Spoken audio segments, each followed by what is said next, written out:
ሁሉ የሚዳረስ የሚያረካ የሕይወት ምንጭ ኢየሱስ ኑና በነጻ ጠጡ ይላል ለፈለገ ሁሉ ያዳርሳል። የሕይወት ውሃ የጠማችሁ የሕይወት ምግብ የራባችሁ ለዘላለም የሚያረካውን ኑና ቅመሱት ኢየሱስን።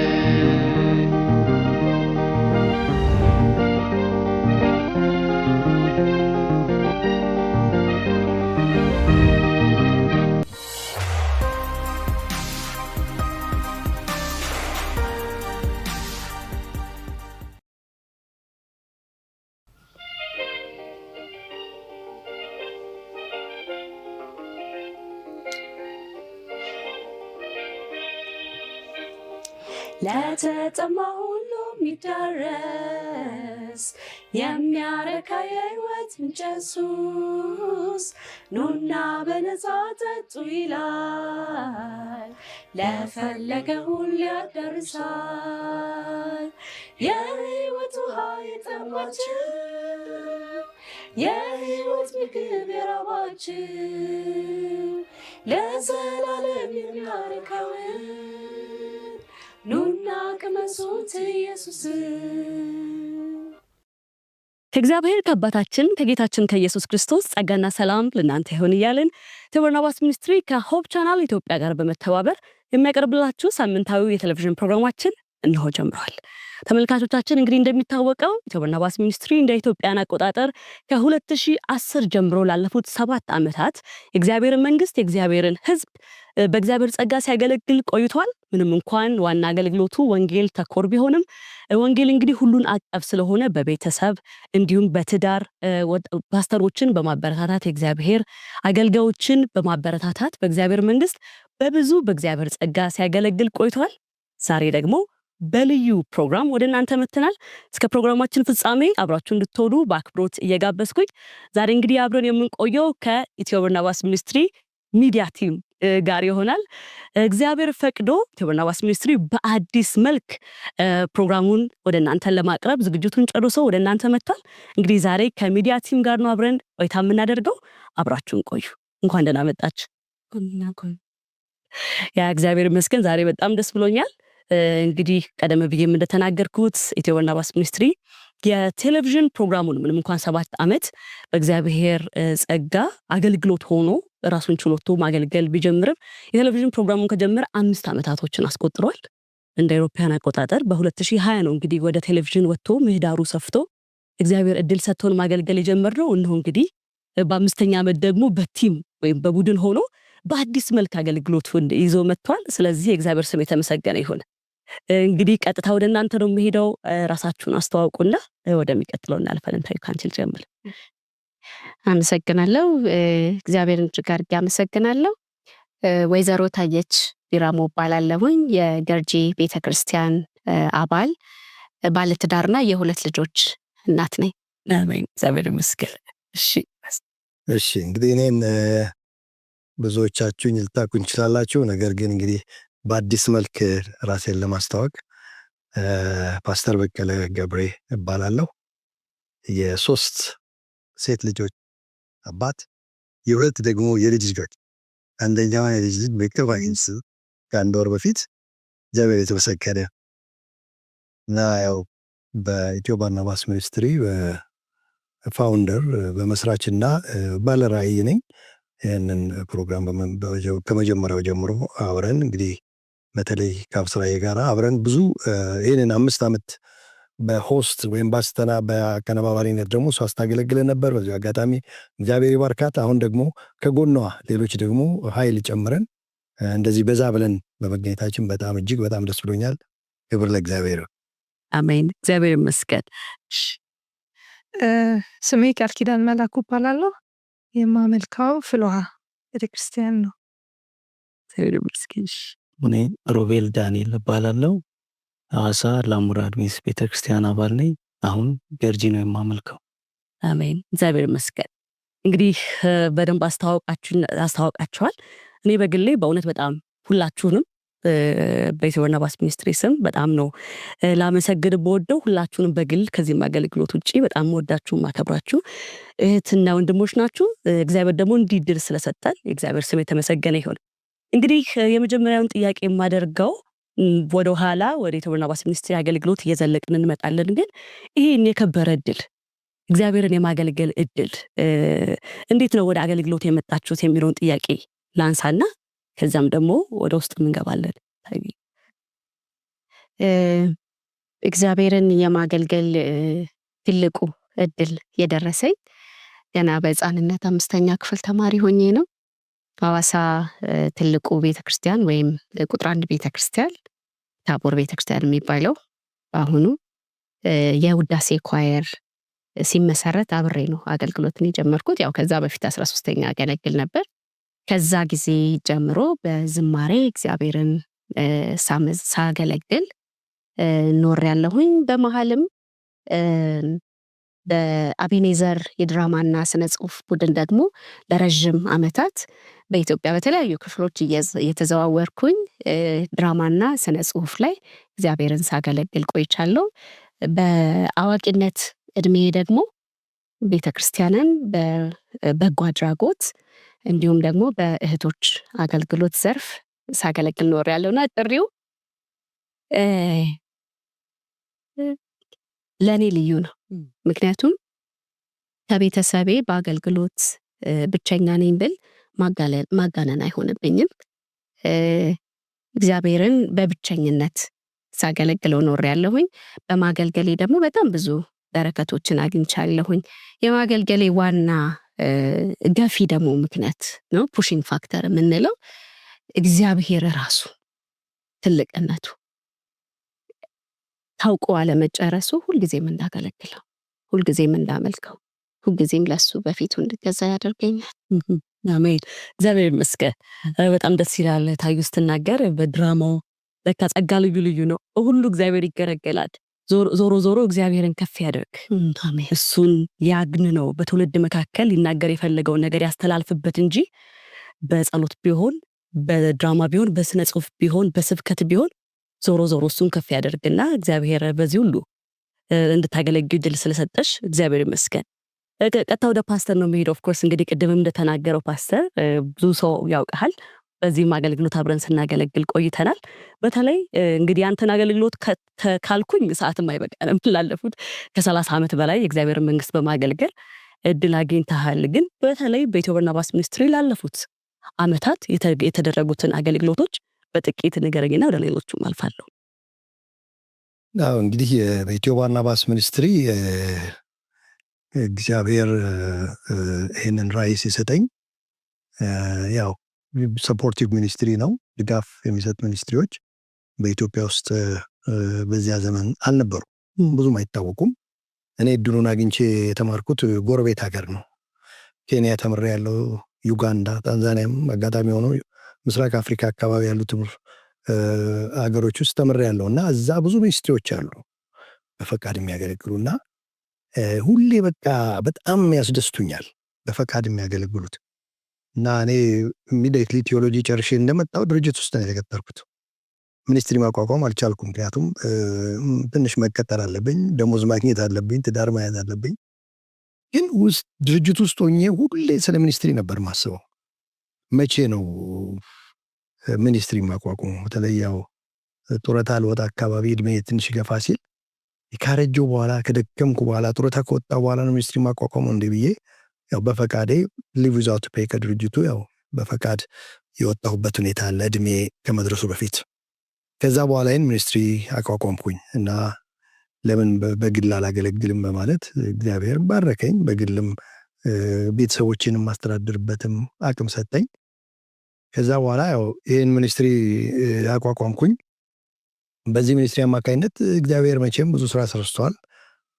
አንዳንዶቻችሁ አብራችሁን ለአገልግሎት ፊልድ ይወጣችሁ አላችሁ፣ አይታችኋል። ሞር ኦፍ ኢቫንጀሊዝም ላይ እንሰራለን በተለያየ አካባቢ ብዙ ቦታ። ያን ሁሉ ቆጥሬ አልጨረስም። እንግዲህ በየጊዜው ሪፖርቱን እናቀርባለን። ወደ ደቡብ፣ ወደ ሲዳማ ውስጥ፣ ወደ ከምባታ ውስጥ፣ ወደ ሀዲያ፣ ወላይታ፣ ዳውሮ በእነዚህ አካባቢ ሁሉ ዞረናል። ኦሮሚያ ክልል ወደ አምቦ በዚህ አቅጣጫ ሁሉ ዞረን ወንጌልን ለማሰራጨት የበኩላችንን አድርገናል። ብዙ ሰራን ባንልም እንደገናም ደግሞ በጋብቻ ዙሪያ ላይ በተለይ ጋብቻ በጣም ወሳኝ ነገር ነው። በዚያ ዙሪያ ላይ ደግሞ ጥሩ ቤተሰብ ወጣቶች እንዲመሰርቱ የመርዳት ነገር ቢፎርም ከቅድመ ጋብቻ ከጋብቻ በኋላም ላሉ ባለትዳሮችም ደግሞ የተለያዩ የምክር አገልግሎቶች በመስጠት ብዙ ወጣቶችንም በማጋባት በዚህ ዙሪያ ላይ ብዙ እግዚአብሔር ይመስገን ጥሩ ተሰርቷል ብዬ ማሰብ እችላለሁ። እንደገናም ደግሞ የበኩሌን ደግሞ በመጽሐፍ መልክ ወጣቶቹ እንዲያነቡ ባለትዳሮች እንዲዳረስ ለማድረግ የሞከርኩበትም መንገድ አለ። ከዛ ውጭ እንግዲህ የተለያዩ ስልጠናዎችንም ሰጥተናል ወጣቶች። እንደገና ደግሞ ለፓስተር ለአገልጋዮች ድጋፍ በሚል ከወንድሞች ከእህቶች ከአዲስ አበባም ከአዲስ አበባም ውጭ አሰባስበን ልብስ አንዳንድ ነገሮችን ለመርዳት የሞከርንበት መንገድ አለ። ፓስተሮችንም አፕሪሼት ያደረግንበት በአዲስ አበባ ውስጥ አለ። ቀጣይም በሌላ አካባቢ እያሰበን ነው። አዲስ አበባ ውስጥ 25 ፓስተሮችን ከነሚስቶቻቸው አፕሪሼት አድርገናቸዋል እና ወደፊትም እንግዲህ የምናቅዳቸው ብዙ ፕሮግራሞች አሉ። ከብዙ በጥቂቱ ይህን ይመስላል። አሜን፣ እግዚአብሔር ይመስገን። በዚህ ዓመትም እንግዲህ የነበረው ትልቅ የብዙሃን ጋብቻም የሚረሳ አይደለም።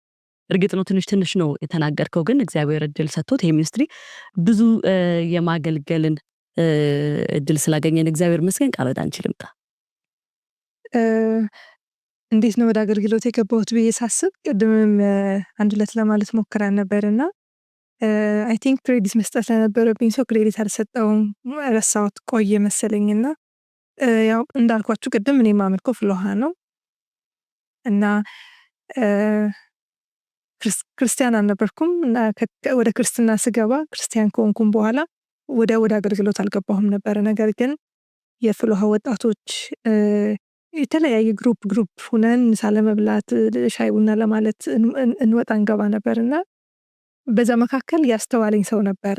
በቃ ሳወራ ስናገር ነገሮችን ሲገልጽ ቃል ይሄን ነገር ብትሞክሪው ይሄን ነገር ብታደርጊው እያለ በቃ ምንም ነው የማይለቀኝ ማለት ግድ የለሽም ይሄን ነገር ኧረ እኔ ሁሉ ህዝብ ፊት ተው ምናምን እል ነበርና አንድ ቀን ሳላውቀው ምንም ሬዲ ሳልሆን መድረክ እድል ገጠመኝ እና ከዛ በኋላ እውነትም እግዚአብሔር ለካ ይሁን የሰጠኝ ነገር አለ ብዬ አሰብኩ። ከዛን ጊዜ በኋላ እንግዲህ እግዚአብሔርን በጥቂቱ በትንሹ እያገለገልኩ ነው። አሜን፣ እግዚአብሔር ይመስገን። እሺ የኔን ሳስብ አገልግሎት የጀመርኩበትን ጊዜ ሳስብ ትዝ የሚለኝ አንድ ወቅት አለና ያው እኔ በአድቬንቲስት ቤተሰብ ነው ተወልጄ ያደግኩት። በልጅነቴ አገልግሎት ለመጀመር እድል አግኝቻለሁ። ምክንያቱም በልጅነታችን ቤት የሚኖር የቤት ፕሮግራም አለ፣ የቤተሰብ ፕሮግራም አለ። እዛ ፕሮግራም ይሰጠናል። ስኬጁል ይወጣና መሪ አለ፣ ጸሎት የሚያደርግ የሚያዘምር፣ በዚሁ ቃል የሚያካፍል።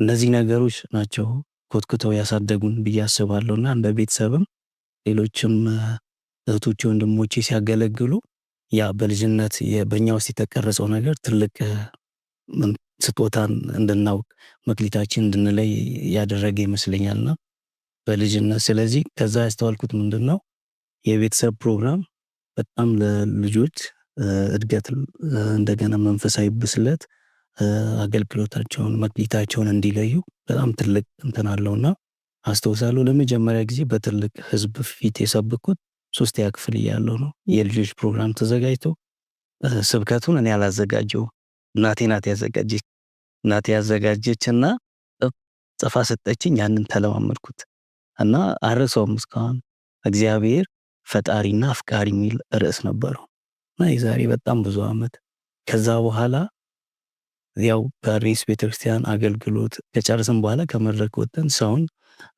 ሰላም እንላለን፣ መልካም ሰንበት እንባባለንና እናቶች ትላልቅ ሰዎች የመጡ የሳሙኝ እደግ ጎበዝ በርታ እግዚአብሔር ይባርክ ሲሉ ያ ነገር በቃ ያንን እንደወደው እንድፈልገው በጣም እንትን አለኝና ያንን ሞመንት በደንብ አስተውሳለሁ።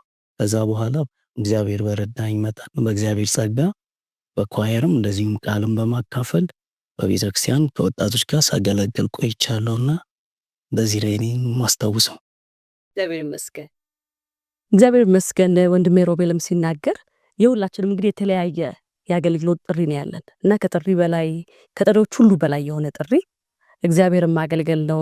እሱም ሲናገር ትዝ እያለኝ ነበር። እኔም በልጅነቴ ወደ 14 ዓመቴ እያለ ነበር ኮተቤ የማገልገል እድል ያገኘሁት እና በቃ እግዚአብሔርን ስለማመን እግዚአብሔርን ስለመታመን ነበርና ቅድምም እንዳልከው ስንወጣ በቃ ጎበዞች በርቱ እግዚአብሔር የሰጣችሁ ጸጋ እንባል ነበርና እውነት ነው። እግዚአብሔርን የማገልገል ጥሪው እንዳለ ሆኖ በዙሪያችን ያሉ ቅድም ቤተሰብ ሊሆን ይችላል፣ በቤተ ክርስቲያን ከዛም ደግሞ እያደገን ስንመጣ እኔ ፐርሰናሊ ፓስተር እግዚአብሔር ጸጋ አለ በውስጥሽ ስለዚህ ያንን ብታሳድጊው እያለ እግዚአብሔር እየረዳን እንግዲህ ደርሰናል። እንግዲህ ብዙ ጊዜ ስለ አገልግሎት ሲነሳ በጣም ለብዙ ሰው ጋር ያለው አመለካከት የእግዚአብሔርን ቃል የሚያገለግሉ በልዩ ልዩ መንገድ እግዚአብሔር እድል ሰጥቷቸው በሚዲያም በቤተ ክርስቲያን የትም ቦታ የሚያገለግሉ ሰዎች የፍጽምና የንጽህና እንከን የለሽ ኑሮ የሚኖሩ ሰዎች የሚሰጥ እድል አድርገው ብዙ ሰው ሲናገሩ ሰማለሁና ግን መጽሐፍ ቅዱሳችንም የሚናገረው እግዚአብሔር የዓለምን ታላቅ ነገር ሲያስንቅ የዓለምን ምናምንቴ ነገር መረጠ ይላልና ጠቢባንን ሲያስንቅ ያልተማሩትን እግዚአብሔር የኃይሉን ብርታት ታላቅነቱን ሁሉን ቻይነቱን ሲያሳይ ደካሞችን ይመርጣል ይላልና እኔ እንግዲህ እንደናንተም እኔም ያገልግሎት ጥሪን ሳስብ ሁሉ ጊዜ ደካማ መሆኔን አስባለሁ። ማርያም ስትናገር ብርቱ የሆነው እርሱ ታላቅ ስራ በእኔ ያደርገዋልና ትላለች። ብርቱ የሆነው እሱና እሱ ራሱን ተማምኖ ሰዎችን ይጠራል። ጸጋውን ተማምኖ ራሱን ይጠራል። ደግሞ ለአገልግሎትን ሲጠራ እግዚአብሔር ራሱን የሚገልጥበትን መንገድ ይፈልጋልና ምናልባት ይህንን ፕሮግራም የምትከታተሉ በልዩ ልዩ ስፍራ ሆናችሁ ያላችሁ እግዚአብሔርን ለማገልገል በልባችሁ የምትፈልጉ ሰዎች እግዚአብሔር ብቻ ለማገልገል ፈቃደኞች እንሆን እንጂ እግዚአብሔር የሚያስታጥቅ የሚረዳ ጸጋን የሚሰጥ ጳውሎስ እንደሚል ታማኝ አድርጎ የቆጠረኝ ለአገልግሎትም ደግሞ የሾመኝ እንዳለ ታማኝ አድርጎ የሚቆጥር ለአገልግሎት የሚሾም እሱ መሆኑን እንግዲህ ይሄ ምስክርነት ያሳየናል ማለት ነው። መልካም ወደሚቀጥለው ፕሮግራማችን ጥያቄ ሳልፍ ወደ ኢትዮ በርናባስ ሚኒስትሪ ደግሞ መጣ እንበልና እንግዲህ ይሄ የሚዲያ ቲም ወይም ደግሞ የሚዲያ ግሩፕ ይዞ የመጣው የአገልግሎት መስመር አለ። በአዲስ መልክ ኢትዮ በርናባስ ሚኒስትሪ የቴሌቪዥን ፕሮግራሙን ሲቀጥል ምን እንጠብቅ? እዚህ ያለን ቡድን ምንድነው ኃላፊነቶቻችን? ምንድነው ልናገለግል የመጣ ነው የሚለውን ከታዩ ጀምር። እኔ በኢትዮ በርናባስ ሚኒስትሪ የአገልግሎት ጥሪ ስለቀረበልኝ እግዚአብሔርን እጅግ አድርጌ አመሰግናለሁ። በዚህ ጥሪ ውስጥ የማገለግለው አራተኛው ትእዛዝ ከ10ቱ ትእዛዛት ውስጥ አራተኛው ትእዛዝ የሚለውን እንደ ፕሮግራም መሪ ቃል ይዘን ከኔ ጋር በእኔ አስተባባሪነት አብረን እንቆያለን። በኋላ ስለ ዲቴሉ እንመለሳለን። መልካም እንግዲህ በዲቴል አራተኛው ትእዛዝ ምንድነው የሚለውን ለመስማት እንጓጓለን። ተመልሼ እመጣለሁ። እሺ ፓስተር፣ በተለይ ከአንተ ጋር መለስ ልበልና የቴሌቪዥን ፕሮግራሙ ላይ ትንሽ ነገር በለና ወደዛ እናልባለን። እንግዲህ ስለ ሚዲያው ቲም በጣም እግዚአብሔርን እጅግ አድርጌ አመሰግነዋለሁ። በእውነት በጣም ደስ ብሎኛል። ምክንያቱም እኔ እንጃ እንግዲህ እግዚአብሔር የሰጠኝ መሰጠት ይመስለኛል። በሰዎች ላይ ጸጋ ነው ያለው። ጸጋ የማየት ችሎታው አለኝ እና ያው ስራ እንዳለችው ገና ከልጅነቷ ነበር መከታተላት። ኢትዮ በርናባስ ሚኒስትሪን ሳቋቁም ማለት ሚኒስትሪውን በተለይ ወደ ቴሌቪዥን ሳስብ በሚዲያ ላይ ማን ይስራ ብዬ ሳስብ በአእምሮ የመጡት ሁለት ሰዎች ናቸው። ሁለታችሁም እዚህ ያላችሁ ደግሞ እሷን ጠይቂያታለሁ። ታዩን እንዴት ነው የማውቃት? አዋሳ እያለች የሆነ ጊዜ የፋሚሊ ትምህርት ሳስተምር ነበር በተከታታይና መጨረሻ ቀን የሆነ ኩዌስችነር ምናምን ጠይቄ ለህፃናት፣ ለወጣቶች፣ ለአዋቂዎች እሷ ረስታ ይሆናል ገና ልጅ እያለች ነው እና ወጣቶች ክፍልን አወያይቼ የወጣቶቹን ሪፖርት ይዛ የቀረበች እሷ ናት። እና ያቀራረቧ መንገድ የቀረበችበት መንገድ በጣም ትዝ ይለኛል። አረሰው ያኔ ነው አይኔ ታቁባት። ከዚያም ጊዜ ጀምሮ በመሀል ጠፋች። ዩኒቨርሲቲ ገብታ ነው መሰለኝ እንግዲህ ያው ዳዊት ደግሞ ይዞ ጃመጣቤ እግዚአብሔር ይመስገን። እና አሁን ገርጂም ሰዓት ሚዲያውን ሳስብ ሁለታችሁንም ጠይቄያለሁ። እሷም ጠይቄያት ትንሽ ከስራ ጋራ ጫና ነበረባት እንጆ ስለምሰራ የስራዬ ሁኔታ ምናምን አለች። ከዛ ያው ሙሉ ለሙሉ አንቺ ላይ መጣው እና አሁን ግን አልቀረላትም። ዞሮ ዞሮ ሚዲያው እየሰፋ መጣ። እንግዲህ የተለያየ ፕሮግራም ወደፊት ትጠብቃላችሁ አድማጭ ተመልካቾቻችን፣ በጣም በልዩ ሁኔታ እንቀርባለን። እንግዲህ አራተኛው ትእዛዝ ደግሞ ብላለች። ምንድን ነው የአራተኛው ትእዛዝ የሚለውን በጉጉት እንድንጠብቅ አድርጋናለች እና ያብዬንም ያው ከኮተቤ አይቻት ነው እንግዲህ ጠይቂያት፣ ያው ራሱን የቻለ ረጅም ታሪክ አለው። መጨረሻ ላይ ግን እግዚአብሔር ፈቅዶ እሷን ፈቃደኛ ሆና እስከዚህ ድረስ 5 ዓመት ሙሉ ጊዜዋን፣ ጉልበቷን፣ ገንዘቧን ሁሉ ሰጥታ የምታገለግልበት እግዚአብሔር የሰጣት ስጦታ ነው። እግዚአብሔር የተመሰገነ ይሁን እና በዚህ በኩል ያሉትን በጣም የሚገርማችሁ ቃልዬን ቃል አንድ ቀን ገርጂ ስትሰብክ ነው በቃ ያየኋት። ከዛ በፊት ሊያትም አልያትም ትዝ አይለኝ እንጂ ግን ገርጂ ስትሰብክ በቃ እቺ ልጅ ግሩም አገልጋይ ናት አልኩኝና ባለቤቴና እኔ በጣም ተነጋገረ። አንዳንድ ጊዜ ቤት የሚል ያነጋግራል። እንደውም እኔ በእርግጠኝነት ያን ቀን ከወጣ በኋላ አወራኋት። እንደው በጣም ጥሩ ነው ግን እንዲህ ቢሆን ብዬ አንዳንድ ሀሳብ ሰጥተዋት ስብከቷ ላይ በጣም ቆንጆ አቀራረብ ነበር የሰበከችው። በጣም ጸጋ እንዳላት አየሁ እና ኢትዮ ባርናባስ ደግሞ ለሚዲያ ቲምነት እኔ አይደለም የመረጥኳት፣ የቦርድ አባላት ሲመርጣት በጣም ነው ደስ ያለኝ። ሮቤልን ከልጅነቱ ጀምሮ ነው ማየው። ገርጂ አንድ ጊዜ እንደው ሌላውን ለተው አንድ ጊዜ የሰበከውን ስብከት አረሰው። የስብከቱ ርዕስ 3:16 ነው። 3:16 ምናልባት ታዩት ኖሬ እንደሆነ አላውቅም። እኔ 3:16 አለ ዘፍጥረት 3:16 3:16 እያለ ዮሐንስ 3:16 እያለ ይገባቸዋል እያለ በ3:16 ላይ የሰበካቸው ስብከቶች አይረሳኝም። ልጅ ነው እንዲህ እንትን እያለ ያንን ራሴ አፕሪሼት አድርገዋል።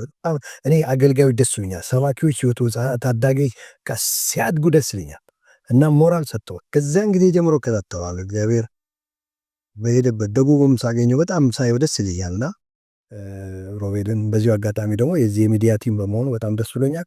ሁላችሁም ላይ ያለ ጸጋ አለ። ያን ጸጋ አይቻለሁ። እግዚአብሔር ደግሞ ኮንፈርም አደረገልኝ። ቦርዱ ሲመርጣችሁ በቃ ኮንፈርሜሽን ነው ለኔ መጣ። እግዚአብሔር አመሰግነዋለሁ። አሜን። እግዚአብሔር ይመስገን። እሺ ቀረታችን ልምጣ። መጀመሪያ በእውነት እንደው ቅድምም እያልሽ ነበረ ማገልገል መባረክ ነው እና ብዙ ጊዜ አሁን አስበዋለሁ። በተለይ አሁን ከቅርብ ጊዜ ወዲህ የገባኝ ነገር ባርኮትሽ ሲጨምር ወይም ደግሞ ነገርሽ ሁሉ የሚሳካው የሚሰምረው ወደ እግዚአብሔር ቤት ውስጥ ሆነሽ እግዚአብሔርን ስታገለግይ ነው። በጣም የምናውቀው ታሪክ አለ። አብርሃምን እግዚአብሔር ጠራውና ባርካለሁ አለው አይደለም። አብርሃምን ያ ሰው ነበረ ስታስቡ ማለት አሁን እኛ የምንጠይቃቸው ብዙ ጥያቄዎች አሉ። ጌታ ሆይ ይሄን ብታደርግልን፣ ጌታ ሆይ ቢሳካልን፣ ይሄን ስጠን እንላለን እና አብርሃም ያልነበረው ምንም አልነበረም በነገራችሁ። እግዚአብሔር ግን ባርካለሁ ሲለው የነበረው ምንድነው? በእኔ ስር ከእግሮች ስር ትሆናለህ፣ ታገለግለኛለህ፣ ስትጠራህም አቤት ትለኛለህ፣ አንተ ዘርህን በሙሉ ይባረካል። እና ኢማጂን ከሁሉ የሚበልጠው ነገር ግን እግዚአብሔርን ማገልገል እና እግዚአብሔርን ራሱ ደግሞ ጠርቶ አብርሃምን ጠርቶ ናልባርክህ ያለ አምላክ እንደው በግሌም ጠርቶ እንዳገለግለው እድሉን የሰጠኝን አምላክ በጣም አመሰግነዋለሁ። እንግዲህ እኔ ቅድም እንዳልኳችሁ ፍሎሃ ቤተክርስቲያን ነው ማመልከው እና ለረጅም ጊዜ የሰራሁት ወጣቶች ላይ ነው።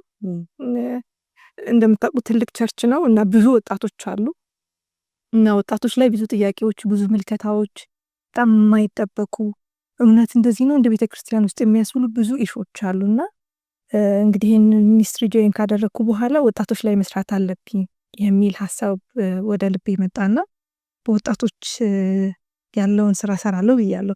ያው ባርናባስ ሚኒስትሪ እንደምናውቀው ሜሬጅ ላይ ይሰራል። እንደው ከሜሬጅ በስተኋላ ምንድን ነው ያለው? ልክ ኢንዲንግ ነው አይደል? የሆነ የቆየ ነገር ፍሬ አፍርቶ የምናይበት መንገድ ነው። ከዛ በፊት ያለውስ እንደው ኦብስታክሎች ምንድን ናቸው? ችግሮች ምንድን ናቸው?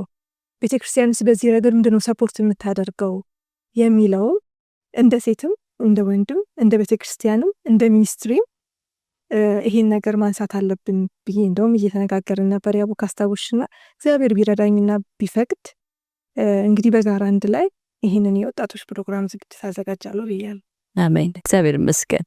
ያ ቃል ስትናገር አንድ ነገር ያሰብኩ ነበር። አብርሃምን ጠርቶት እባርክሃለሁ አለውና እንዳልሽው የአብርሃም መባረክ እግዚአብሔር በቃ አንተን ባርኬሃለሁ ብሎት አብርሃም ተባርኮ በቃ ደስ ብሎት እንዲኖር አይደለም፣ ለበረከት ሁን። የህይወት አልቲሜት ነገር የህይወት የመጨረሻ ነገር እግዚአብሔር ለኔ ምን ያደርጋል ሳይሆን በኔ ምን ያደርጋል። አይ ቲንክ የአገልግሎቱ የመጨረሻው ግቡስ ይመስለኛል። እውነት ነው፣ ብዙዎቻችን ምስክር ነን። እግዚአብሔርን በማገልገላችን በፍጹም አልከሰርንም። እግዚአብሔር በብዙ ጥፍ የሚባረክ አምላክ ነው እና እንዳልሽው እግዚአብሔር ለኔ ብቻ በዚህ አገልግሎት ውስጥ ምን አገኛለሁ ብቻ ሳይሆን በኔ ያለፈ ምን ትውልድን ያገኛል፣ ምን ሊናገር ፈልጓል፣ በትውልድ መካከል ሐሳቡ ምንድነው፣ ምን ሊሰራ ያስባል የሚለውን የመኖር ዋናው ጥሪ ነው አይደለ? እግዚአብሔርን በዘመን መካከል ልጆቹን ሲያስቀምጥ ሲጠራ ሐሳቡን ሊያስተላልፍ ሲፈልግ ነውና አብርሃምን በቃ ባርካለሁ ከዛ ለበረከት ሁን። ዋናው ሐሳቡ የአብርሃም መባረክ ለሌሎች በረከት እንዲሆን እና የአገልግሎት ማዕከል እሱ ነውና እንግዲህ እኛም ተባርከ ሌሎችንም የሚባርክ እንዲሆን ይህንን ሚኒስትሪም በግልም አገልግሎታችን እግዚአብሔር ይርዳል። እንግዲህ ትንሽ ገባ እያለን እንሂድ። መለሳለሁ ወደ ሮቢብ ወደ በተለየ ሚዲያውን የዩቲዩቡን ሶሻል ሚዲያውን ፌስቡክን እሱ ነው የሚይዝልን። ተመልሼ ወደ አንተ እመጣለሁ። ከዛ ግን እህቴ ታዩ ወደ አንቺ ልምጣና አራተኛው ትእዛዝ ምንድን ነው? የትኛው አራተኛው ትእዛዝ ነው? አራተኛው ትእዛዝ ከአስርቱ ትእዛዛት 1-3 ይለና አራተኛው ትእዛዝ ባነበው ደስ ይለኛል። ከመጽሐፍ ቅዱሳችን ዘጸአት ምዕራፍ 20 ቁጥር 8 ላይ ነው የሚገኘው። እንደዚህ ይላል፣ የሰንበትን ቀን ትቀድሰው ዘንድ አስብ፣ 6 ቀን ስራ ተግባርህንም ሁሉ አድርግ፣ 7ኛው ቀን ግን ለእግዚአብሔር ለአምላክህ ሰንበት ነው። አንተም ወንድ ልጅህም ሴት ልጅህም ሎሌህም ገረድህም ከብትህም በደጆች ውስጥ ያለ እንግዳ በእርሱ ምንም ስራ አትስሩ። እግዚአብሔር በ6 ቀን ሰማይና ምድርን ባህርንም ያለባቸውንም ሁሉ ፈጥሮ በ7ኛው ቀን አርፏልና፣ ስለዚህ እግዚአብሔር የሰንበትን ቀን ባርኮታል ቀድሶታል ይላል። ይሄ ነው እንግዲህ አራተኛው ትእዛዝ ማለት። መልካም እንግዲህ አራተኛው ትእዛዝ በደንብ ጥቅሱን በሽንላል ወደ ውስጥ ደግሞ ገባ ብለን እናዳምጣለን። እንግዲህ ተመልካቾቻችን የተከታተላችሁ የምትገኙት ኢትዮ በርናባስ ሚኒስትሪ ከሆፕ ቻናል ኢትዮጵያ ጋር በመተባበር የሚያቀርብላችሁን ፕሮግራም ነው። ጥቂት ረፍት አድርገን ተመልሰን እንገናኛለን። አብራችሁ ቆዩ።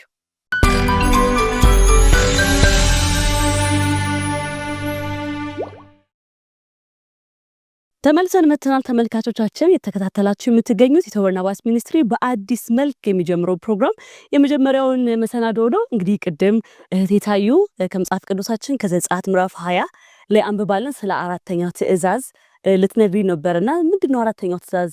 በጉጉት ጨረሽን እስቲ ንገሪ። እሺ እንግዲህ እንደ 7ኛ ቀን አድቬንቲስት ቤተክርስቲያን አራተኛው ትእዛዝ እንዴት እንደሆነ እናምናለን። የእግዚአብሔር ማህተም እንደሆነ እናምናለንና ከዚህ ከአራተኛው ትእዛዝ የምንማረው የምንወስደው ጥበብ ምንድነው? ለህይወታችንስ የምንወስዳቸው መርሆች ምንድናቸው የሚለው ነው የምናየው። እንግዲህ እንደ እግዚአብሔር ፈቃድ በዚህ አራተኛው ትእዛዝ ላይ ብቻ ወደ ዓመት ያህል እንቆያለን አብረን። በጣም ብዙ ለህይወታችን የሚሆኑ ትምህርቶችን እንማራለን። እንግዲህ ኢትዮ በርናባስ ሚኒስትሪ በቤተሰብ ላይ አተኩሮ በዋናነት ቤተሰብን ለእግዚአብሔር መንግስት የማብቃትን ስራ እየሰራ ያለ ሚኒስትሪ ከመሆኑ ጋር ተያይዞ አራተኛው ትእዛዝ ለቤተሰቦች ምን አይነት ፋይዳ አለው የሚለውን የምናይበትና ሰራተኛ ቤተሰቦች የራሳቸውን ስራ ይኖራቸው ወይም ደግሞ ተቀጥረው የሚሰሩ በማንኛውም የሥራ ዘርፍ ላይ የተሰማሩ ቤተሰቦች በኢኮኖሚ በጤና እንዲሁም ደግሞ በስነ ልቦና ራሳቸውን የቻሉ ወይም በእንግሊዘኛው ሰልፍ ሪሊያንት እንዲሆኑ ያስፈልጋል። ኢትዮ በርናባስ ሚኒስትሪ ምንም እንኳን ቤተሰብ ላይ አተኩሮ የሚሰራ ሚኒስትሪ ቢሆንም ሆሊስቲክ የሆነ ሁሉን አቀፍ የሆነ አገልግሎት ስለሚኖረው እዚህ ላይ እናተኩራለን። በዲቴል በዝርዝር ደግሞ የምናያቸው ነገሮች እንግዲህ ምንድነው በጉጉት ገደልሽን በጉጉት እንዳትሞቱ ተመልካቾቻችንን የምናያቸው ነገሮች ምንድናቸው? አንደኛ የሰባተኛ ቀን አድቬንቲስት ቤተክርስቲያን እና ስራ ፈጣሪነት ከዓለም አቀፉ እይታ አንጻር ምን ይመስላል? ምን ላይ ነው ያለ ነው? በሰባተኛ ቀን አድቬንቲስት ቤተክርስቲያን ስራ ፈጣሪዎች ነን አይደለንም የሚለውን በዚህ በአራተኛው ትእዛዝ ውስጥ እናየዋለን።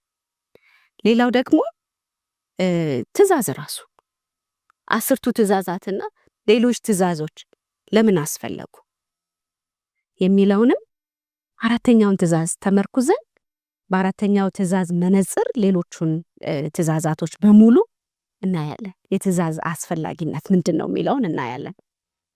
ሌላውና ደግሞ በጣም በጉጉት እንድትጠብቁት የምፈልገው ሰንበትና ቢዝነስ ወይም ንግድ። ቢዝነስ በእንግሊዘኛው ንግድን ብቻ አይደለም የሚነግረን፣ አጠቃላይ ስራ። ሰንበትና ስራ ምንድን ነው የሚያገናኛቸው? ምንድነውስ ያለው እዛ ላይ ያለው በረከት? ስለ በረከቶቹ ነው በዋናነት የምናተኩረው። ሌላው ደግሞ ቅድም ትእዛዙ ስናነብ አንድ ያየነው ነገር አለ። 6 ቀን ስራ፣ ተግባርን ሁሉ ፈጽም። ይቅርታ እዚህ ጋር መለሳለሁ። 6 ቀን ስራ የሚል ህግ አለ። ስንት ቀን የምንሰራው? 6 ቀን። 5 ቀን፣ 4 ቀን፣ 6 ቀን ስራ የሚል አለና እሱን ደግሞ ምን ማለት ነው? 6 ቀን ስራ ለምን ተባለ? 4 ቀን ስራ ለምን አላለም? ወይ ደግሞ 7 ቀን ስራ ለምን አላለም የሚለውን በአራተኛው ትእዛዝ የምናይ ይሆናል። ውድ እንግዲህ ወደ ስራ ግቡ። ከአንደኛው ቀን ጀምሮ እንግዲህ ዘመቻ። ሌላኛው ደግሞ የምናየው ስራህን ሁሉ ፈጽም። ስራህን ሁሉ ፈጽም። በዚህ ውስጥ ስራን ሁሉ በመፈጸም ውስጥ ያለውን በረከት እና ጥበብ በጥልቀት እናያለን። በዚህም አናበቃ። ከቱም ዓመት አይደል አብረን የምንቆየው በዚህ ላይ በአራተኛው ትእዛዝ ላይ ብቻ። የሚገርም ደግሞ ሌላ ትምህርት አለ እኮ እዚህ ጋር። ምን ይላል መሰለሽ? አንተም ሉሌህም ገረድህም በደጅ ያለ ማንኛውም እንስሳ። ይሄ ደግሞ ምን ማለት ነው? በነገራችን ላይ በመጽሐፍ ቅዱስ ውስጥ የተቀመጡ እያንዳንዱ ቃላቶች በዘፈቀድ አይደለም የተቀመጡት፣ ምክንያት አላቸው። ስለዚህ እንተነትነዋለን። ምን ማለት ነው? አንተም ሎሌህም ገረድህም ሲል የሰባተኛ ቀን አድቬንቲስት ቤተክርስቲያን ሰንበትን የሚጠብቁ ምን መሆን አለባቸው? እንደ ቤተሰብ ህፃናቶቹ ምን መሆን አለባቸው? ወጣቶቹ፣ እናት አባት ምን መሆን አለባቸው የሚለውን በዚህ ውስጥ እናየዋለን። ሌላኛው ደግሞ እግዚአብሔር ሰማይንና ምድርን በውስጧ ያለውን ሁሉ ፈጥሯልና ይላል አይደል? በዚህ ውስጥ ደግሞ የሚገርም ትምህርት አለ። እግዚአብሔር ሰማይ ምድርን በውስጡ ያለውን ነገር በሙሉ ያኔ የተፈጠረው እስከ ዛሬ ምን አለ? ጸንቶ አለ። ይህንንም እናያለን። ምን ማለት ነው? ለምንስ አራተኛውን ትእዛዝ እንዲህ ትንትን አድርጎ መዓት ነገር ውስጡ እጭቅ አድርጎ አስቀመጠ? ይህንንም ጥበብ እናያለን።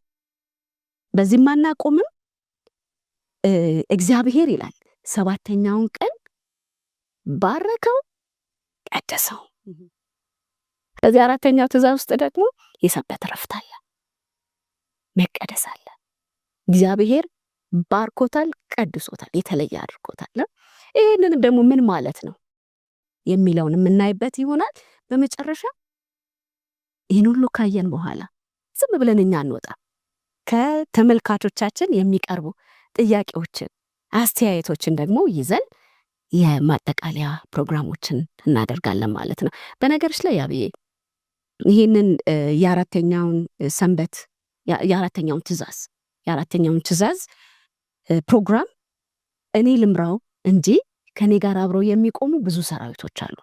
በተለያየ የሥራ ዘርፍ ውስጥ እውቀቱ ያላቸው ይህንን አሁን ያነሳዋቸውን ርዕሶች ሊናገሩ የሚችሉ አቅም ያላቸው እግዚአብሔር ያስነሳቸው በዘመናችን ልንጠቀምባቸው የሚገቡ አገልጋዮችን ይዘን እንመጣለን። ብዙ እንማራለን። ይባረክ። አሜን። እግዚአብሔር ይመስገን። ታዩ ስትናገር ብዙ ነገር ነበር አእምሮ የሚመላለሰው። እንደው በጣም የሚገርም ነው። አራተኛው ትእዛዝ ከማይገናኘው ነገር ጋር የለም። ሰንበትን አክብር ያለው ጌታ 6 ቀን ስሩ ብሏል። ስራ ስታስቢ ደግሞ ለመስራት ጤናማ መሆን አለብን። ከጤና ጋር የሚገናኛል። አይገርምሽ? ሁለተኛ ደግሞ ስለ እረፍት እግዚአብሔር አምላክ እኮ የሰንበት እረፍትን ሲሰጠን ሰው በ6ኛው ቀን ተፈጠረና በ7ኛው ቀን ወደ እረፍት እኮ ነው የገባው ሳይሰራ። አንዳንድ ሰዎች ሰንበት ሰርተን የምናርፍበት ይመስለናል፣ ግን አይደለም። ዛሬ ሰንበት ሰርቻለሁ።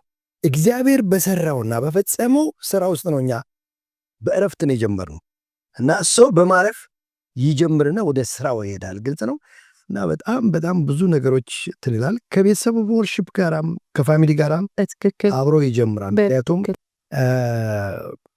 አሁን መጽሐፍ ቅዱሳችን በየሰንበቱ በምኩራብ ይገባ ነበር ይላል ኢየሱስ እና በየሰንበቱ ወደ እግዚአብሔር ቤት እንሄዳለን። ግን መጀመሪያ አካባቢ የነበረው አምልኮ የተጀመረው በፋሚሊ ውስጥ ነው። የቤተሰብ አምልኮ ነው የተጀመረው መጀመሪያ። እግዚአብሔር አምላክ መቅደስ ስሩልኝ ያለው እኮ ገና ዘጸአት ውስጥ ነው። ዘጸአት 8:25 ላይ ነው። ለሙሴ መቅደስ ስራልኝ በመካከላችሁ አድራለሁ አለው። ከዛ በፊት ወርሺፕ አልነበረም ማለት አይደለም። መሰዊያ ይሰሩ ነበረ፣ እግዚአብሔርን ያመልኩ ነበረ። በዚህ ቀን ውስጥ በቤተሰብ ዘንድ ቤተሰቦች ማምለክ ጀምረው ነበር ማለት ነውና በጣም ብዙ ጠለቅ ያለ ነገር አለው። እውነት ነው። በጉጉት ነው የምንጠብቀው። እግዚአብሔር ይመስገን። አሜን። እግዚአብሔር ይመስገን።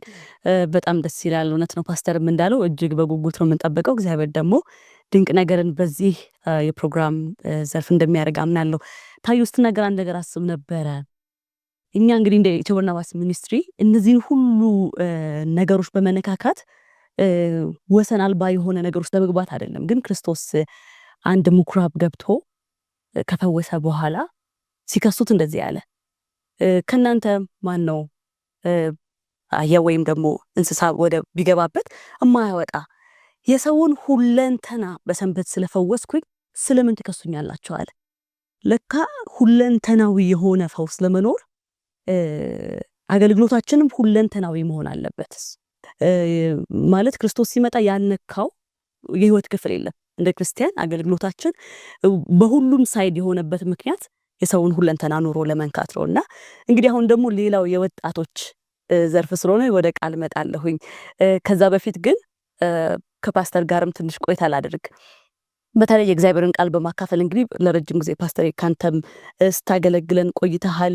እንግዲህ በጣም መጽሐፎችንም እያስጠናህ ነበረ በዚህ በሆፕ ቻናል ኢትዮጵያ በኢትዮ በርናባስ ሚኒስትሪ እና የእግዚአብሔርን ቃል በማካፈል ክፍለ ሀገር ቅድም እንደተባለው እንግዲህ እኔ ላለው በጣም ብዙዎች የእግዚአብሔርን ቃል አገልግለዋል። ለእኔ እንግዲህ በየአቅጣጫው ሄዶ በዘርፈ ብዙ ሆኖ ከማቀው እንዳንተ ብዙ እንደዚህ ይሄዳ ያለ አይመስለኝም። እና ኦፍኮርስ ብዙዎች አገልግለዋል እግዚአብሔርን እና በቃል ረገድ ምን እንጠብቅ የሚለውን ጥቂት ነገር እስቲ ንገረን። እንግዲህ በዋናነት የእግዚአብሔር ቃል አስፈላጊ ነው። በቃል ዙሪያ ላይ እኔም ሆንኩ ሌሎች በኢትዮ በርናባስ ላይ እንዲያገለግሉ የሚጋበዙ በቃል የሚያካፍሉን እንግዶች ይኖራሉ እና በተለያዩ ቶፒኮች ላይ በቃል እናገለግላለን። ከዛ ውጭ ደግሞ ያው ጎን ለጎን የጋብቻው ትምህርት የማይቀር ነው። በተለይ በዛ ላይ ባንክሮ የምንሰራው ከዚህ በኋላ በተለይ በጋብቻ ዙሪያ ላይ ለምን ስብከቱ ሆፕ ቻናል በተለያየ ሚዲያ ላይ ይቀርባል። ግን በጋብቻ ትምህርት ዙሪያ ላይ ደግሞ በጣም ከወትሮ በተሻለ ሁኔታ ወይም ደግሞ ትኩረት ሰጠን የምናገለግልበት ይሆናል። በተለይ አሁን ላላገቡ ወጣቶቻችን በጣም ብዙ ወጣቶች ከቤተ ክርስቲያን ውጪ አይናቸው ወዲህ ወዲያ እያለ የጎረቤት ሳር እያማራቸው ነው። ስለዚህ በዛ ዙሪያ ላይ በጣም እንሰራለን። መጽሐፍ ቅዱሳችንን በደንብ ይናገራልና ላላገቡ ወጣቶች አሁንም መናገር የምፈልገው ምንድነው፣ ትዳር የሚያስከፍለውን ዋጋ በደንብ ማጤን አለባቸው። የእግዚአብሔር ቃል እንዲያውም ይናገራል።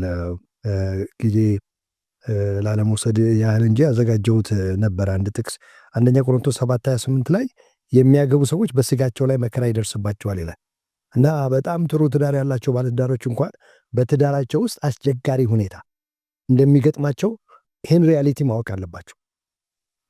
ሌላው ደግሞ ወጣቶች ያው ሁለተኛ ቆሮንቶስ ላይ 6:14 እንደሚለው ከማያምኑት ጋር በማይመች አካሄድ አትጠመዱ ይላል እና ይሄ በጣም እንግሊዝኛው ላይ እንደውም ዶንት ዮክ ነው የሚለው። ዮክ የሚለው ቀንበር ነው። ስለዚህ ጳውሎስ ይህንን ሲናገር ገበሬዎችን አስመልክቶ ነው። ገበሬዎች ቀንበር በበሬ ያጠምዳሉ አይደል? እነኚህ በሬዎች አንዱ ጠንካራ አንዱ ደካማ ከሆነ፣ አንዱ ጉልበተኛ አንዱ ሰነፍ ከሆነ ሁለቱም ይጎዳሉ። ስለዚህ ከዚያ አኳያ ነው ጳውሎስ ይህን አስመልክቶ ዶንት ዮክ ያለ። ከማያምኑ ሰዎች ጋር በማይመች አካሄድ፣ ትዳርም እንደዚሁ ነው። ከማይስማሙ ሰዎች ጋር፣ ከማንግባባቸው ሰዎች ጋር በትዳር ከተጣመረን ሁለታችንም እንጎዳለን። ስለዚህ ይህን አስመልክቶ ለወጣቶች የምንሰጠው ምክር አለ። በወጣቶች ዙሪያ ላይ በጣም እናስተምራለን። ሬጉላርሊ እንደዚህ አይነት ዙሪያ ላይ ጥያቄዎችን እንቀበላለን በሚዲያ ላይ። ወደፊት በዚህ ዙሪያ ላይ እንትንላለን። እየዞርንም ደግሞ በእንደዚህ አይነት ትምህርቶች ላይ በጋብቻ ትምህርት ላይ እናስተምራለን። ይህን ስል እንግዲህ ለወጣቶች ያለም ላገቡ በጋብቻም ለተጣመዱ ባልና ሚስቶች የምክር አገልግሎት እንሰጣለን፣ ካውንስሊንግ እንሰጣለን፣ ሴሚናሮች እንሰጣለን። አሁን አንዳንድ የምናስባቸው ነገሮች አሉ። በዚህ ጊዜ ይህን ያህል እንዲህ ማለት ባልፈልግም አዲስ አበባም ሆነ ክፍለ ሀገር ውስጥ በደንብ ጥንድ የሆኑትን ባለትዳሮች ስልጠና የምንሰጥበት ሴሚናር የምንሰጥበት ከተለያየ አንግል አኳያ ሌሎችንም እንግዳዎች ጋብዘን እንደዚህ አይነት ሪፍሬሽመንት ሪትሪት የምናደርግበት ፕሮግራሞች ይኖሩናል። አሜን፣ እግዚአብሔር ይመስገን። ተመልሼ እመጣለሁ። በተለይ ትወርድ ዳማስ ሚኒስትሪ በ2017 ሊያደርግ ካቀዳቸው እቅዶች አንጻር የምትነግረን ነገር ይኖራል ብዬ አስባለሁ። ወደ ቃል ልምጣና ወደ አንተ መለሳለሁ። ፋስታ ቅድም ታዩ እያወራች ምን ትዝ አለኝ እያሰብኩ ነበር ስለ ስራ፣ ስለ ቢዝነስ። እንደው ቢዝነስ ነገር ወዳለሁ ጥሎብኝና አድቬንትስ ላይ ብዙ አልተሰራም። እንደውም አንዳንዴ ቢዝነስ መስራት ኃጢአት የሚመስለው ሰውም አለ። ግን በሚገርማችሁ ሁኔታ የራሳችንን ስራ እንድንሰራ ኢንካሬጅ እንደረጋለን። ምክንያቱም የራስን ስራ መስራት ለአገልግሎት ቅርብነ፣ ለቤተክርስቲያን ቅርብነ፣ ለቤተሰብ ቅርብነ። ለቤተሰብ ቅርብ ከሆነ ለአገልግሎት ቅርብ ከሆነ እንዴት ህይወታችን መልካም እንደሚሆን ማሰብ ነውና በተለይ በዚህ በመጨረሻው ዘመንና ታዩዬ እንግዲህ ፕሮግራምሽን አዘጋጅተሽ እስክታቀርብኝ የራሴ በጉጉት ነው የምጠብቀው። ምናልባት ይሄ ራሱ ወጣቶች ጋር የሚነሳ አንዱ ርዕስ ነው ብዬ አስቤ ነበር በልቤ። ምክንያቱም የቤተክርስቲያን ዋና ሞተር ብዬ የማስበው ወጣቶች ናቸው ብዬ አስባለሁ። ርክክቦች ነው። እኛ ነበርን፣ ከዛ ልጆቻችን ይኖራሉ፣ ጀኔሬሽን ይቀጥላል እና ሁልጊዜ ወጣት ላይ ቢሰራ ብዬ ፎከስ አደርጋለሁ እና አንዱ ማስበው በራስ መቆም ወይም ደግሞ በራስ ሀሳቦችን ክሬት አድርጎ መስራት፣ ስራን መስራት። ብዙ ጊዜ አሁን የተለመደው እንዴት ነው?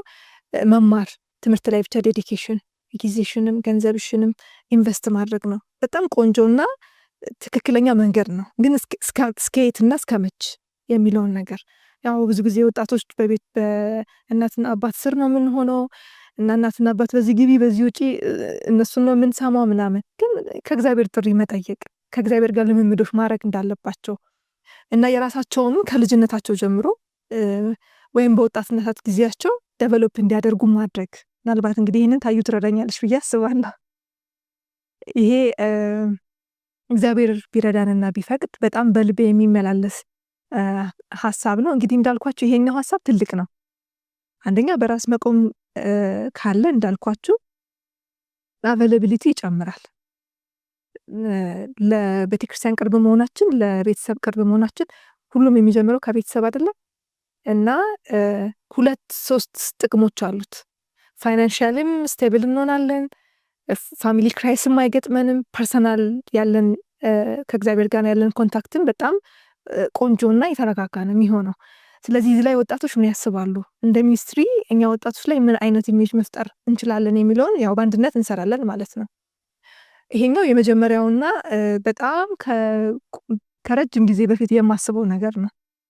ሌላኛው ቅድም እንግዲህ ፓስተር እያለ ነበረ፣ ቅድምም ትንሽ ነካ ለማድረግ ሞክሬ ነበረ። ስለ ሜሬጅ ሲነሳ ሁለቱም ያልፉበትን መንገድ አናይም፣ አንመለከትም። እንግዲህ ዴቲንግ ሁሉም ሰው አድርጓል ብዬ አስባለሁ። ቻሌንጂንግ ነው።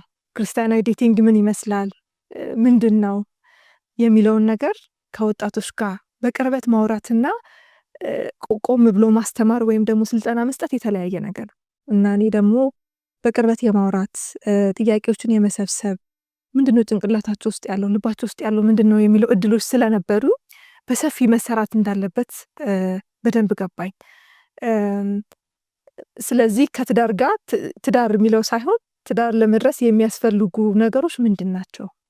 እንደ ክርስቲያን የሚያስፈልጉን የሴት ልጅ ሚና ራሱ ምንድን ነው? የወንድ ልጅ ሚና ምንድን ነው? ሁለቱ አንድ ሲሆኑ ጎላቸውን እንዴት ነው ቆንጆ ወይም ደግሞ የተሻለ ማድረግ የሚችሉት የሚለውን ከሜሬጅ በፊት ያሉትን እያንዳንዱን ፕሮሰስ እንደው ሰዎች የተሳሳቅን ነበር። አሁን በዴቲንግ ጊዜ ኪሲንግ ኖርማል አይደለም ምናምን ያለች ነበርና ዲቲንግ አሁን በዚህ ታይም ወጣቶችን ብንጠይቅ ኖርማል ነው የሚሉ ይመስለኛል። አረ ኖርማል ነው በጣም ቀላል ነው የሚባልበት ጊዜ ደርሰናልና ብዙ አሉ ያልተነኩ ያልተደረሱ ግን በግልጽ ወጣቶችን ልጆቻችንን ያው እኔ ባልወልድም ግን የእህቴ ወንድሞቻችን የምናሳድግበት መንገድ አለና ትልቋ ሁለተኛው ሀሳብ ይሄ ነው እና ሌላው ወጣቶች ሮል ሞዴል ሊኖራቸው ይገባል ብዬ አስባለሁ። አይደር እናትና አባትም ሊሆን ይችላል፣ ጓደኛም ሊሆን ይችላል። የሆነ ሮል ሞዴል ቢኖር መልካም ነው ብዬ አስባለሁ። ሐዋርያቶች ክርስቶስ ይመራቸው ነበረ፣ መሪያቸው ነበር አይደለ? ከዛ ደግሞ ክርስቶስ ማን ይመራው ነበረ? አብ ይመራው ነበር አይደለ?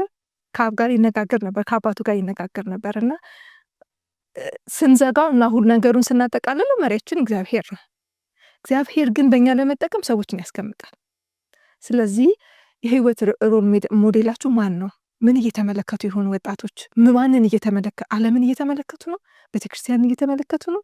አጠገባችን ያለውን አገልጋይ እየተመለከቱ ነው? ማንን እየተመለከቱ ነው? ሮል ሞዴልስ የምናደርገው ፐርሰን ምን አይነት ፐርሰናሊቲ ያለው ሰው ነው የሚለው ትልቅ አጀንዳ ነው ብዬ አስባለሁ። ያው ወጣቶች ሲባል ብዙ ኢሾች ይነሳሉ። በጥቂቱ ግን እንግዲህ ደግሞ እግዚአብሔር ሲያሳስበኝ ያው ሮቤልም ጋር እያወራን በተሻለ እናቀርባለን ብዬ ተስፋ አደርጋለሁ። ነማይ እግዚአብሔር ይመስገን። እንግዲህ ያው ተመልካቾቻችን እየተመለከታችሁ እንዳላችሁት አሁን እንደው እንጭብጭብ ያለ እንደዚህ ጠብቁ የምትል የቅምሻ ነገር ነውና በጥልቀት ደግሞ ጌታ ቢፈቅድና ብንኖር እነዚህን ፕሮግራሞች በዝርዝር የምናቀርብባቸው ተከታታይ ፕሮግራሞች ይኖሩናል። እንግዲህ እነዚህን ፕሮግራሞች በሙሉ ኤዲት በማድረግ በማቀናበር ወደ ተመልካቾች እስከሚደርስ ድረስ በማድረግ ደግሞ ወንድማችን ሮቤል ነው የሚያገለግለንና አንተ ጋርስ ምንድነው ያሉት እቅዶች? ከዛ ደግሞ ኢትዮ በርናባስ ሚኒስትሪ በቴሌቪዥን በተለይም ደግሞ ኢትዮ በርናባስ ሚኒስትሪን በቴሌቪዥን ለሚመለከቱ ተመልካቾች መች ነው ቴሌቪዥን የሚተላለፈው? ደግሞ በልዩ ልዩ ሶሻል ሚዲያዎች ቤት ማግኘት እንችላለን? እሺ ያብና እግዚአብሔር ይባርክስ። ምንድነው አሁን እነዚህ ፕሮግራሞች ሁሉ በሆፕ ቻናል ኢትዮጵያ ይተላለፋሉና የመጀመሪያው ፕሮግራም የሚገባው ወይም ደግሞ አየር ላይ የሚለው በቲቪ ሐሙስ ምሽት 2 ሰዓት ነው። ስለዚህ ተመልካቾቻችን እንዳያመልጣቸው በዚህ አጋጣሚ ለማለት እወዳለሁ። ደግሞ በድጋሚ ይተላለፋል። ያም የሆነው እሁድ ጠዋት 2 ሰዓት እንደገና ደግሞ ማክሰኞ ከቀኑ 7 ሰዓት ላይ በድጋሚ ይተላለፋል። እሱ ብቻ አይደለም፣ በዩቲዩብ ቻናል እንዲሁም ቲክቶክ፣ ፌስቡክ እና ቴሌግራም ላይ እነዚህ ፕሮግራሞች ሁሉ ይሰራጫሉ። ስለዚህ በእነዚህ አማራጮች ተመልካቾቻችን ማግኘት ይችላሉ።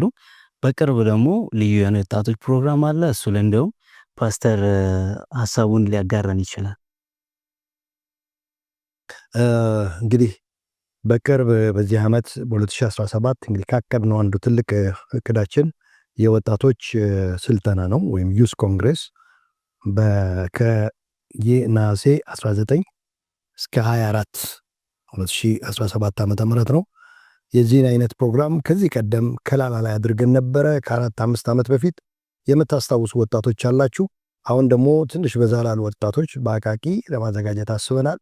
ይህ የወጣት ኮንግሬስ ዝም ብሎ ኮንፍራንስ ብቻ አይደለም፣ አምልከን ዘምረን የምንሄድበት ሳይሆን ስልጠና የሚሰጥበት ነው እና የተለያዩ ስልጠናዎች አሉ።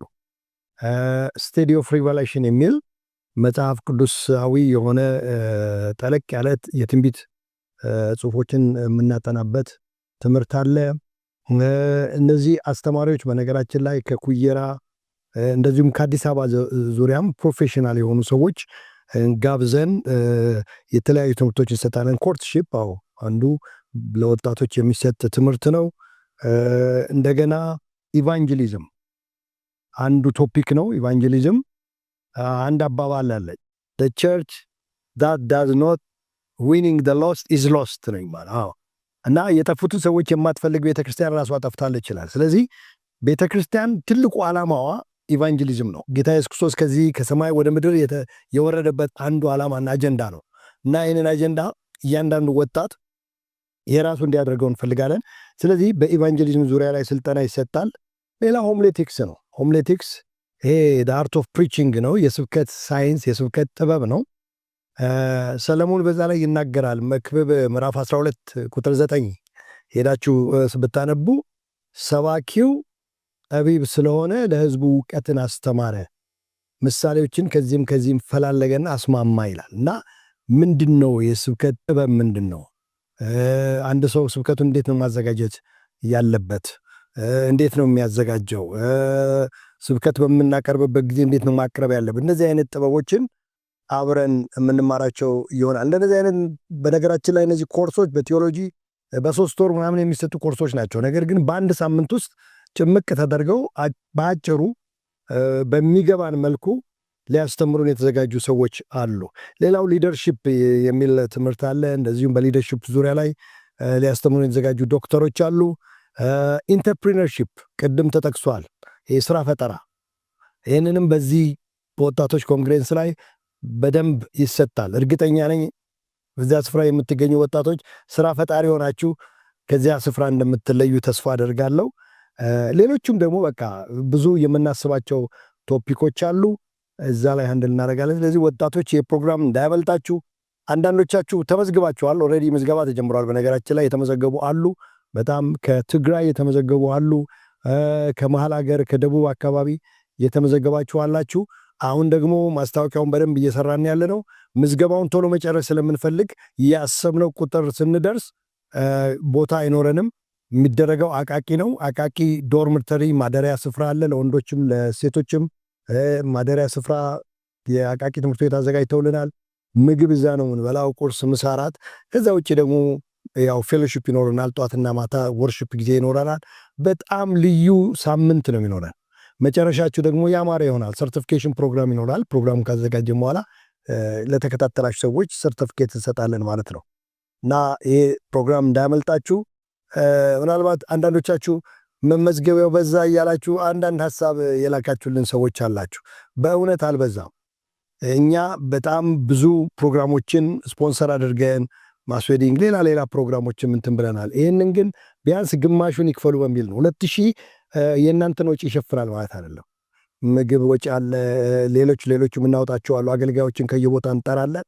ስለዚህ ብዙ ወጪዎች አሉብን። ግን ቢያንስ 50% ያህል ይክፈሉ ብለን እንደ ኮሚቴ አስበን ነው። በጣም ትንሽ ነገር ናት። ምናልባት አንዳንዶቻችሁ እንኳን በግል ካጣችሁ ስፖንሰር ፈልጋችሁ ከጓደኛ ከወንድም ከቤተ ክርስቲያኖችም አንዳንድ ወጣቶችን ብትልኩ ትችላላችሁ። ለአንድ ቤተ ክርስቲያን 2 ወጣት መላክ ብዙ ከባድ አይደለም፣ 4000 ብር ከፍላችሁ። ስለዚህ በዚህ አይነት ምዝገባውን አካሄዱ። በጣም የምትጠቀሙበት ትምህርት እንደሚሆን እርግጠኛ ነኝ። በጣም እየተዘጋጀንበት አለን። በጣም በጉጉት ነው የምንጠብቃችሁ። ዌልካም ብላችኋለን። ይህን ይመስላል እንግዲህ። ጃሜን ቴንክ ዩ ፓስተር፣ እግዚአብሔር ይመስገን። እንግዲህ ያው ጥበብ ከቀይ ዕንቁ ትበልጣለች፣ የከበረ ነገር ሁሉ አይስተካከላትም ይላል መጽሐፍ ቅዱስና ይህንን የሚያክል ጥበብ ከእግዚአብሔር ቃል ለመቅሰም 2000 ብር እንግዲህ ይሄ 6 ቀን ሲቆይ ቁርስ አለ፣ ምሳ አለ፣ ራት አለ እና አንድ ሰው ለ6 ቀን 2000 ብር ይበላል ወይ አይደለ?